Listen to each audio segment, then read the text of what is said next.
In a major trade development, former US President Donald Trump has imposed new tariff on imports from China, Mexico and Canada. Mexico and Canada face a 25% tariff while China is hit with a 10% tariff.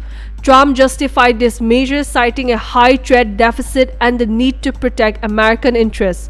Here's a breakdown of America's trade deficit contributors. China leads with 30.2% of the total US trade deficit. Mexico follows at 19% and Canada at 14%. Meanwhile, India contributes only 3.2%, making it the ninth highest trade deficit contributor to the US. During a press briefing, Trump took a strong stance, saying in one case they are sending massive amounts of fentanyl, killing hundreds of thousands of people a year. We have about $200 billion deficit with Canada and a $250 billion deficit with Mexico. India, however, has been spared from these latest tariffs. Now shifting our focus to India's Union Budget 2025-2026, Finance Minister Nirmala Sitharaman has announced significant cuts in custom duties on high-end motorcycles and smartphone parts.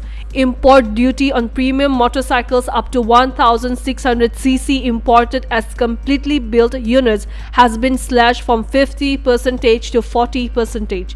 Luxury cars including station wagons and race cars priced above $40,000 will now attract 70% customs duty instead of 125%. In a major boost for electric vehicles, EVs custom duties on lithium-ion batteries have been completely scrapped off.